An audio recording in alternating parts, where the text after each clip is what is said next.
Hello students, welcome to our channel Accountancy with Akshay. If you are new here, then kindly subscribe the channel and press the bell icon. तो आज हम accounts का chapter second करेंगे class 11th का basic accounting terms. इस chapter को करने के बाद हमें पता चल जाएगा कि बिजनेस ट्रांजैक्शन क्या है और इवेंट क्या है, अकाउंट क्या है, मीनिंग ऑफ कैपिटल क्या है। और स्टूडेंट्स हम ये चैप्टर डीके गोयल की बुक से करेंगे। आप देख सकते हो बुक ये वाली है, इसका सेकंड चैप्टर है बेसिक अकाउंटिंग टर्म्स। इसमें 26 टर्म्स हैं, तो हम इनको पढ़ने के बाद इनके बारे में अच्छे से जान जाएंगे कि ये क्या है। तो चलिए वीडियो स्टार्ट करते हैं। तो students, there are certain basic accounting terms which are daily used in the business world. Before recording our transactions in the books, it is essential to understand these terms as these terms have their specific meaning in accounting. These basic terms are called accounting terminology. तो account पढ़ने से पहले हमें बहुत सारी चीज़ों के बारे में भी जानना होगा। बहुत सारी टर्म्स हैं ऐसी कुछ जो हम यूज़ करते हैं बिजनेस में, तो उन टर्म्स को हम बोलते हैं अकाउंटिंग टर्मिनोलॉजी। तो हम बोल सकते हैं basic terms, these basic terms जो अब हम सारी पढ़ेंगे are called as accounting terminology. तो फर्स्ट है बिजनेस ट्रांजैक्शन, कि बिजनेस ट्रांजैक्शन क्या होती है। फर्स्ट है students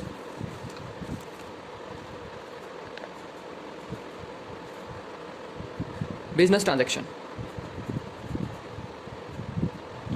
a business transaction is an economic activity of the business, कि जो बिजनेस ट्रांजैक्शन है वो एक इकोनॉमिक एक्टिविटी है। Economic activity of the business that change its financial position, और ये चेंज करती है financial position, changes financial position. तो स्टूडेंट्स, बिजनेस ट्रांजैक्शन एक ऐसी टर्म है जो इकोनॉमिक एक्टिविटी है बिजनेस की। मतलब इकोनॉमिक एक्टिविटी क्या होती है, जो हम मनी में मेजर कर सकें। तो ये इकोनॉमिक एक्टिविटी है जो कि बिजनेस की फाइनेंशियल पोजीशन को बदल देती है। It results in a change in the value of some of the assets, liabilities और कैपिटल, और इसके कारण बिजनेस के एसेट्स बढ़ जाते हैं, घट जाते हैं, लायबिलिटीज बढ़ जाती हैं, घट जाती हैं, एक्सेट्रा एक्सेट्रा।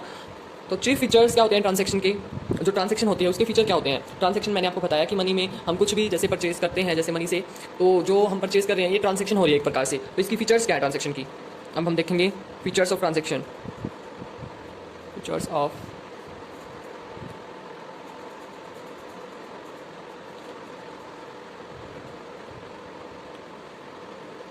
तो जो ट्रांजैक्शन है हम उसमें ओनली इकोनॉमिक एक्टिविटीज इंक्लूड करेंगे students. For example, when goods are purchased or sold for cash or on credit, or when salaries are paid to employees, or when interest is paid on money borrowed from the bank, a business transaction take place। जिस किसी में पैसे involve होंगे, economic activity होगी जो हम उसी को ट्रांजैक्शन बोलेंगे, और जो सोशल एक्टिविटी होगी उसको हम ट्रांजैक्शन नहीं बोल सकते। जैसे social activity mean students, example ले लो आप, बुक में दिया है, if x purchases a gift for his friend, अगर एक्स अपने फ्रेंड के लिए गिफ्ट परचेज कर लेता है तो उसे हम बिजनेस ट्रांजैक्शन नहीं बोल सकते। क्यों नहीं बोल सकते स्टूडेंट्स उसको बिजनेस ट्रांजैक्शन, क्योंकि एक सोशल एंगेजमेंट है, उसने एक ये सोशल एक्टिविटी है, इसलिए हम इसको एक ट्रांजैक्शन नहीं बोल सकते। फिर सेकंड फीचर क्या है स्टूडेंट, फर्स्ट फीचर क्लियर हो गया कि ओनली इकोनॉमिक एक्टिविटी होनी चाहिए इसमें, only economic activity. Then second, transactions में भी क्लासिफाइड इनटू टू टाइप्स। जो ट्रांजैक्शंस होते हैं स्टूडेंट्स उनके टू टाइप्स होते हैं, external and internal transaction are further divided into two parts.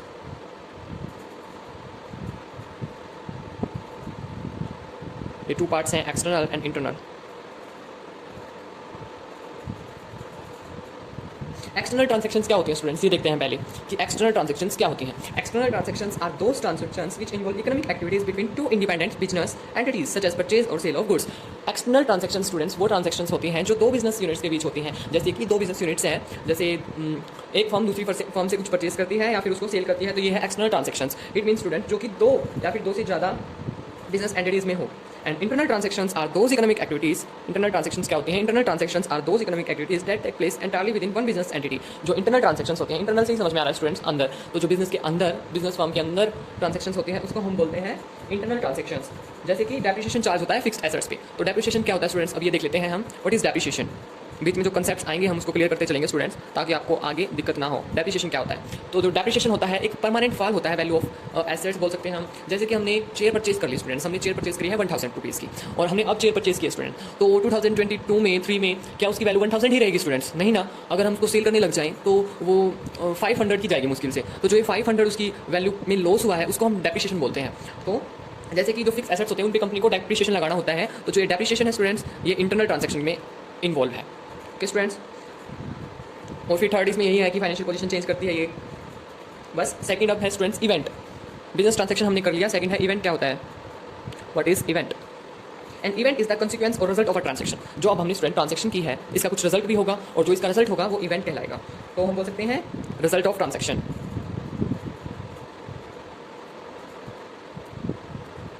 इसको थोड़ा ध्यान से पढ़िए स्टूडेंट्स। अगर ये कुछ टर्म्स हैं जो अकाउंटेंसी की सॉरी, अगर वही क्लियर नहीं होंगी तो आपको आगे इसके मतलब नहीं समझ में आएंगे, तो इस पर थोड़ा फोकस करके इसको ध्यान से पढ़ें।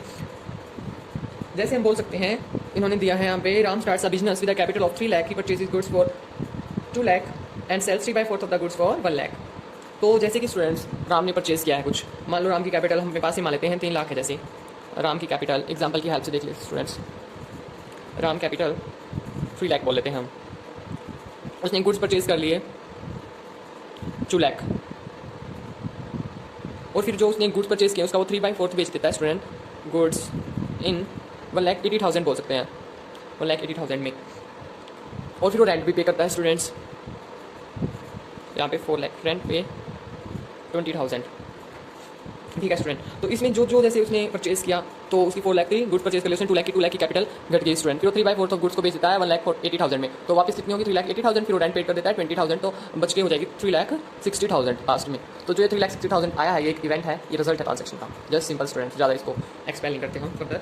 फिर थर्ड है अकाउंट क्या होता है, अब इस पर थोड़ा सा ध्यान देना स्टूडेंट्स, अकाउंट क्या होता है, थर्ड टर्म है ये account.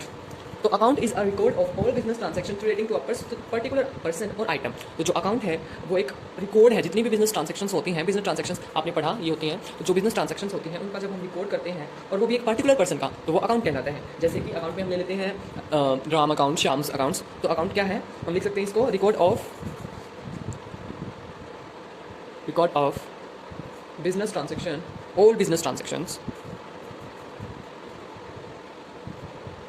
relating to a particular person. Example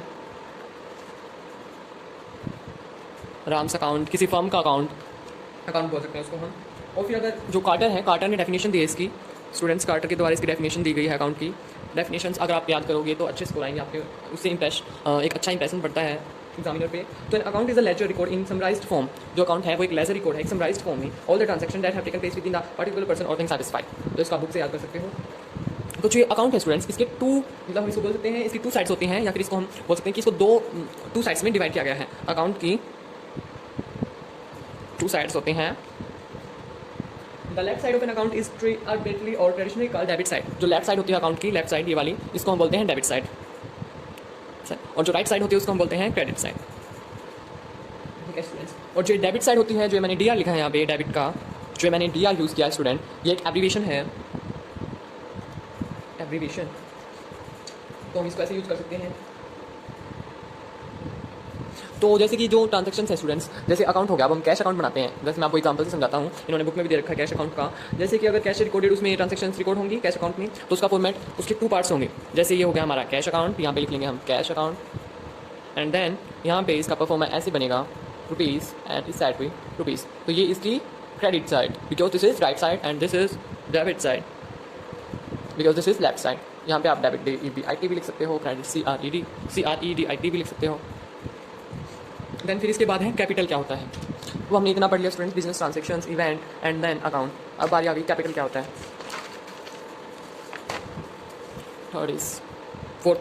capital, what is capital? It refers to the amount invested by the proprietor in the business. Capital क्या होता है, अमाउंट होती है जो कि इन्वेस्ट की गई है प्रोप्राइटर के द्वारा, अमाउंट इन्वेस्टेड बाय प्रोप्राइटर। तो स्टूडेंट्स अब ये प्रोप्राइटर क्या होता है, प्रोप्राइटर होता है स्टूडेंट्स ऑनर, प्रोप्राइटर को हम ऑनर भी बोलते हैं। तो जैसे अगर आपका बिजनेस है, मान लो, तो आपका बिजनेस है, उसमें आप पैसे लगाते हो, तो जो अमाउंट आपने पैसे लगाई है वही कैपिटल कहलाएगी। तो जो ये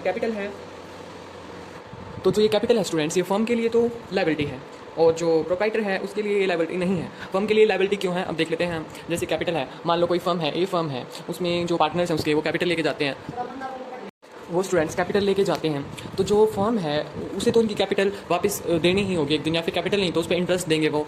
तो जो इंटरेस्ट देंगे तो फर्म के लिए तो वो एक प्रकार से खर्चा ही है। तो जो कैपिटल है, इसलिए हमें बोला गया यहाँ पे, लिख सकते हो आप, for the firm it is a liability, for the firm it is a liability. ठीक है स्टूडेंट।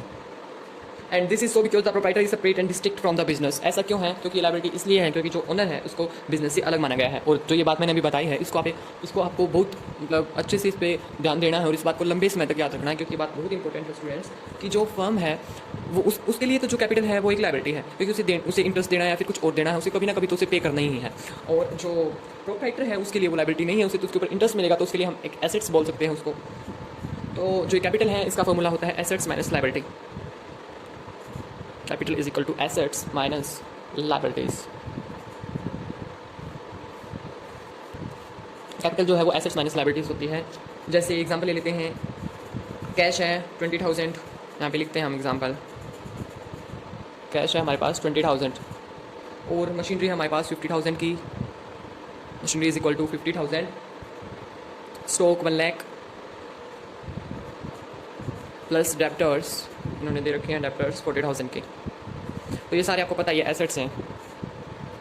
एंड फिर इन्होंने लायबिलिटीज़ दे रखी हैं, क्रेडिटर्स 30,000, क्रेडिटर्स दे रखे हैं इन्होंने 30,000। तो देखो स्टूडेंट्स, ये तो इनकम है या फिर ये एसेट्स हैं हम बोल सकते हैं, और जो ये है ये लायबिलिटीज़ है, ये फर्म को पे करनी है, लायबिलिटी है। तो जो टोटल कैपिटल कितनी होगी, मतलब जो उनके पास बाद में कैपिटल बचेगी, जो ये एसेट्स हैं इन सभी का सम माइनस ये क्रेडिटर्स, हमारी कैपिटल बच जाएगी। तो 40,000 जब सीधा 30 लेस कर देते हैं, 10,000 हो गया 110, 160 एंड ये हो जाएगा 180। यहाँ पे हो जाएगी कैपिटल हमारी रुपीज़ 1,80,000। कैपिटल को शॉर्ट फॉर्म लिख के यहाँ पे कैपिटल हो जाएगा या फिर लिख लेते हैं। तो जो कैपिटल है स्टूडेंट्स, इसको हम बोल सकते हैं, इसके दूसरे नाम भी हैं जिसे इसे जानते हैं ओनर्स इक्विटी, नेट वॉर्थ और नेट एसेट्स। नेट एसेट्स अगर आपको बोला जाए कि नेट एसेट्स निकालिए तो आपको कंफ्यूज नहीं होना है। Net assets is equal to capital and net worth is equal to capital and owners equity is equal to capital. Remember this students. Then फिर इसके बाद है कि ड्राइंग क्या होता है। अब ड्राइंग देखते हैं हम, ड्राइंग क्या होता है। वैसे मैं आपको ड्राइंग का मतलब बता दूं स्टूडेंट्स, ड्राइंग होता है कि अपनी कैपिटल में से पैसे निकाल लेना या फिर बिजनेस से कुछ पैसे निकाल लेना डायरेक्टली। एनी कैश और value of goods return by the owner for personal use. Drawing क्या होती है, ओनर जो भी विड्रॉ करे, withdrawn amount by owner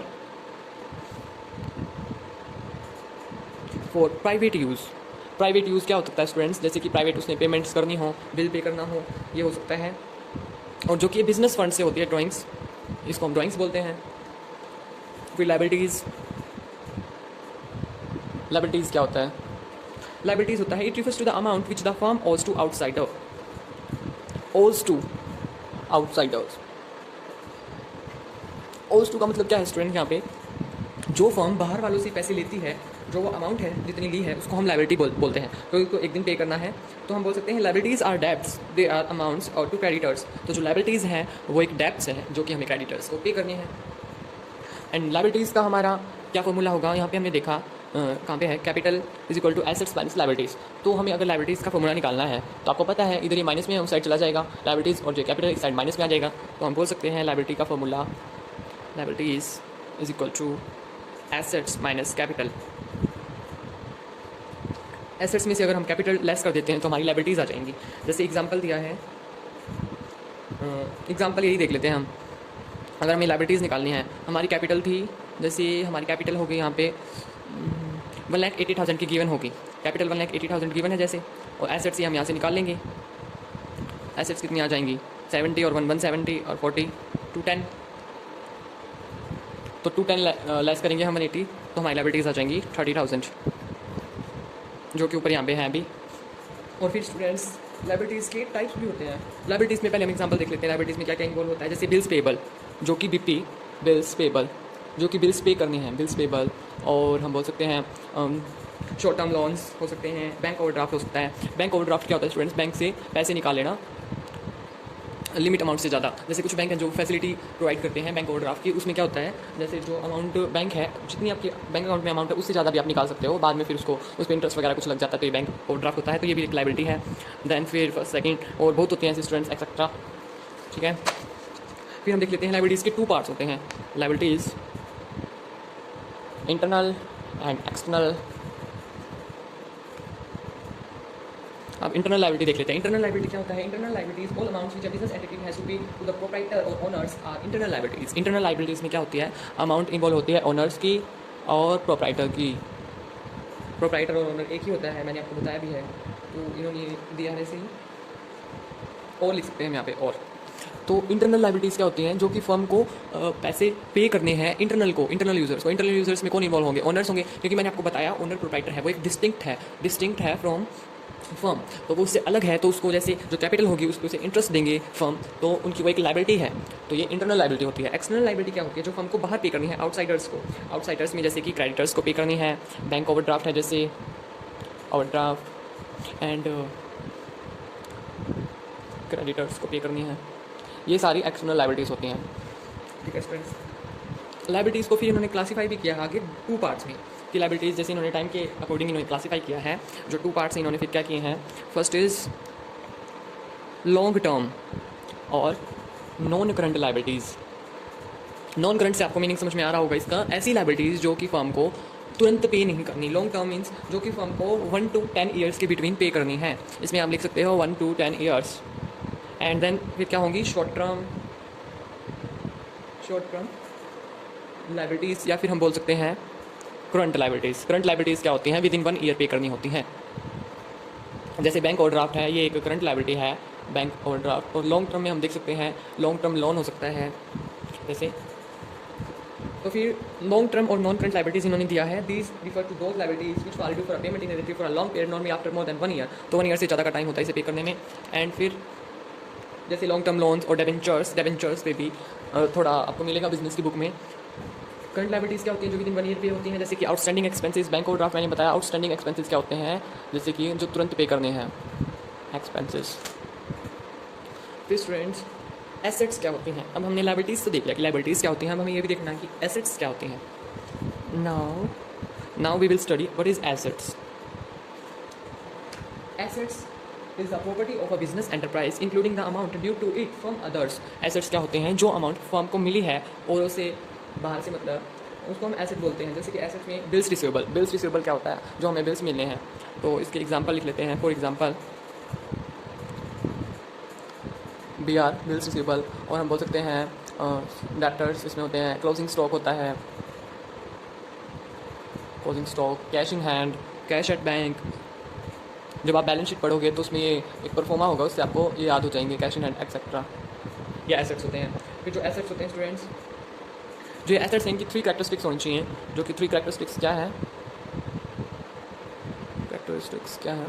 first characteristics है कि जो ये एसेट्स हैं ये वैल्यूएबल होनी चाहिए। सेकंड क्या है, एसेट्स हैं वो कि बिजनेस के द्वारा ओन्ड किए जाने चाहिए, मतलब कि बिजनेस के द्वारा अंदर लाई जानी चाहिए फर्म में। और फिर थर्ड है उनकी कुछ मनी होनी चाहिए, उनको एसेट्स को परचेज़ किया हमने या फिर एसेट्स आए हैं तो कुछ हमारी मनी भी लगी होनी चाहिए उसके। फिर जो एसेट्स हैं उनको भी उन्होंने 2 टाइप में बांटा है, नॉन करंट और current assets. Non current and current assets अब लिख लेते हैं, non current and current assets. ये एसेट्स तक हमारे 7 हो गए, लाइबिलिटीज वाला 6 था। नॉन करंट और करंट एसेट्स, जो नॉन करंट एसेट्स हैं वो क्या होते हैं, refers to those assets which are held for continued use in the business. Non current assets क्या होते हैं, लंबे टाइम तक, फॉर लॉन्ग टाइम, इनका लंबे टाइम तक यूज़ किया जाता है। और जो करंट एसेट्स होते हैं उनका आपको पता ही है, फॉर शॉर्ट टाइम। फिर नॉन करंट एसेट्स में भी इन्होंने फर्दर 2 पार्ट्स किए हैं, टेंजिबल और इनटेंजिबल। यहाँ पे स्टूडेंट्स ये काम का टॉपिक है, इंपॉर्टेंट है थोड़ा, टेंजिबल एंड इनटेंजिबल एसेट्स। तो जो ये नॉन करंट एसेट्स हैं इनमें हम बोल सकते हैं लैंड एंड बिल्डिंग। एग्जांपल दे दूँ आपको, लैंड और बिल्डिंग। लैंड और बिल्डिंग क्यों स्टूडेंट्स, क्योंकि जो फर्म है उसने लैंड और बिल्डिंग परचेज किया है, अब ये तो है नहीं वो तुरंत बेच देगी, लंबे टाइम तक रहेगा उनके पास लैंड और बिल्डिंग, तो ये एक नॉन करंट एसेट है। प्लांट और मशीनरी हो जाते हैं, कंप्यूटर हो जाते हैं, क्योंकि नॉर्मली 5 to 10 ईयर्स तो ये रखेंगे ही, तो ये है नॉन करंट एसेट्स। फिर हम इसमें फर्दर इन्होंने दिए हैं टेंजिबल और इनटेंजिबल। टेंजिबल मीन्स क्या होता है स्टूडेंट, जो कि सीन किए जा सके, ऐसे एसेट जो कि सीन किए जा सकें और फील किए जा सके, या फिर हम बोल सकते हैं फील फैल्ट, या फिर। और जो इनटेंजिबल है ये अपोजिट होते हैं, सीन फैल्ट नहीं होते। तो टेंजिबल एसेट्स में उनकी फिजिकल एग्जिस्टेंस होती है, जैसे लैंड और बिल्डिंग है हमारा, ये एक टेंजिबल एसेट है, और प्लांट एंड मशीनरी भी। और इनटेंजिबल एसेट्स हमारी होती है गुडविल, पेटेंट्स होते हैं स्टूडेंट, जैसे कुछ पेटेंट करवा लेते हैं, जैसे एप्पल ने अपना पेटेंट करवा रखा है, उसकी कोई कॉपी नहीं कर सकता, तो ये पेटेंट्स होते हैं, ये भी इंटेंजिबल एसेट्स हैं, इनको हम देख नहीं सकते। लेकिन ये नहीं है स्टूडेंट्स कि इंपॉर्टेंट नहीं होते, both tangible and intangible assets are important. Then अब हम करंट एसेट्स पे आ जाते हैं हमारे, ये शॉर्ट टाइम के होते हैं। करंट एसेट्स क्या होते हैं, current assets are those assets which are meant for sale and which the management want to convert into cash within 1 year. जो ये करंट एसेट्स होते हैं, इसको जो बिजनेस है उस कन्वर्ट कर लेता है कैश में, converted into cash within 1 year. इन 1 ईयर। करंट एसेट्स में कौन कौन से होते हैं? करंट एसेट्स को हम दूसरा नाम भी दे सकते हैं, इसको बोलते हैं शॉर्ट टर्म और एक्टिव एसेट्स। शॉर्ट लिव्ड और एक्टिव एसेट्स इनको बोल सकते हैं हम, क्योंकि ये थोड़े टाइम के लिए होते हैं, तो एक्टिव एसेट्स भी बोलते हैं इनको। इसमें इन्वॉल्व होते हैं डेप्टर्स, जैसे कि जो कि डेप्टर्स हैं, जो फर्म ने पैसे दे रखे थे बाहर, वो आएंगे तो वो जो डेप्टर्स हैं वो रिकवर होंगे, तो उसको हम जल्दी से कैश में कन्वर्ट कर सकते हैं। बिल्स रिसीवेबल हैं, जो बिल्स आएंगे उसको हम कैश में कन्वर्ट करेंगे, तो ये क्या है, हमारे करंट एसेट्स। इसमें स्टूडेंट जो करंट एसेट है उसमें प्रीपेड एक्सपेंसेस को भी हम इन्वॉल्व करते हैं। प्रीपेड का मतलब क्या होता है, पहले तो आप ये देख लो। प्रीपेड मीन्स होता है जो कि पहले से ही पेड हो। प्रीपेड एक्सपेंसेस, जो खर्चे पहले से ही पे कर दिए। जैसे फर्म का रेंट है 1000 पर मंथ, तो कितना हो गया, 12,000 हो गया। फर्म ने उसको पहले ही पे कर दिया, तो उसको हम क्या बोलेंगे, करंट एसेट्स बोल सकते हैं। क्यों? क्योंकि फर्म को उसका बेनिफिट मिलेगा, उसको आगे पे नहीं करना, उसको जब पीरियड एंड होगा, फाइनेंशियल ईयर एंड होगा, तो उसको जब पेमेंट नहीं करनी, उसने पहले कर दी, तो ये एक करंट एसेट भी हो सकता है। करंट एसेट्स को हम शॉर्ट लिव्ड, एक्टिव एसेट्स और एक नाम और भी है, 3 नाम है इसके, 4 बल्कि, फ्लोटिंग एसेट्स। फ्लोटिंग और सर्कुलेटिंग। सर्कुलेटिंग क्यों बोला? क्योंकि सर्कुलेट होते रहते हैं, कैश में कन्वर्ट करेंगे तो। Current assets are usually shown in the balance sheet in liquidity order. Liquidity order क्या होता है स्टूडेंट्स? लिक्विडिटी ऑर्डर ये होता है, लिक्विडिटी ऑर्डर में हम वो पहले लिखते हैं जो कि जल्दी से कैश में कन्वर्ट हो सके एसेट्स, वो वाली एसेट्स। तो जो लिक्विडिटी ऑर्डर में करंट एसेट्स, उनको हम लिक्विडिटी ऑर्डर में लिखते हैं। Current assets are written in liquidity order. Liquidity order मैंने आपको बता दिया, वो ऑर्डर जिसमें जो एसेट्स हैं जल्दी से कन्वर्ट हो जाएं कैश में, या फिर बोल सकते हो liquidity is the facility with which the asset में बी कन्वर्टेड इनटू कैश। और जो ये करंट एसेट्स हैं, अगर हम उनको बैलेंस शीट में लिखें ऑर्डर ऑफ लिक्विडिटी में, तो सबसे पहले आएगा, मैंने आपको बोला, cash in hand, then cash at bank, second पे cash in hand, cash at bank, then third पे BR, बिल्स रिसीवेबल, फोर्थ पे शॉर्ट टर्म इन्वेस्टमेंट, ये इन्वेस्टमेंट की शॉर्ट फॉर्म है। फिफ्थ पे डेटर्स भी बोलते हैं इनको, डेटर्स। देन फिर ऐसे ही डेटर्स के बाद स्टॉक एंड प्रीपेड एक्सपेंसेस, फिर स्टॉक और प्रीपेड एक्सपेंसेस। इसमें फर्दर आगे भी हो सकते हैं, जैसे मशीनरी वगैरह, बट ये 7 आपको ऐसे ही ऑर्डर में लिखने हैं। जो चीज़ नहीं गिवन हो उसको हम स्किप कर सकते हैं और ये ऐसे ही लिखे जाएंगे। Hope students you are getting this. तो स्टूडेंट्स आज की वीडियो में इतना ही। जो रुको स्टूडेंट्स एक बार, जो फिक्टिशियस और नॉमिनल एसेट्स और रह गए। फर्स्ट होते हैं non current assets, second current assets and third is fictitious assets. ये तो हम कवर कर ही लेते हैं।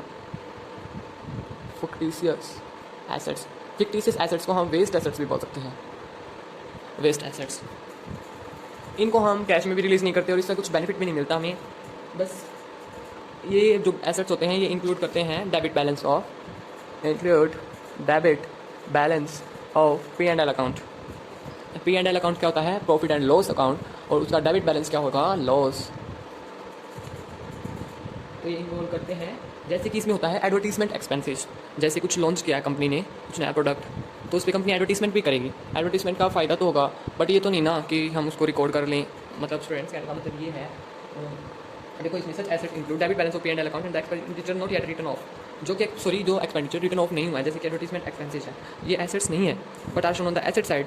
इनको हम एसेट साइड इसलिए शो करते हैं स्टूडेंट्स, क्योंकि हम इसे प्रॉफिट एंड लॉस से ट्रांसफ़र करते रहे। मतलब हम एक्सपेंस के रूप में इसे हम पैसे जो हैं इसके लिए अलग से रिस्टोर करते रहे या फिर स्टोर करते रहे, इसलिए स्टूडेंट। तो आज की वीडियो में इतना ही स्टूडेंट्स। आगे हम 8th टर्म से करेंगे capital receipt and revenue receipts. Thank you students.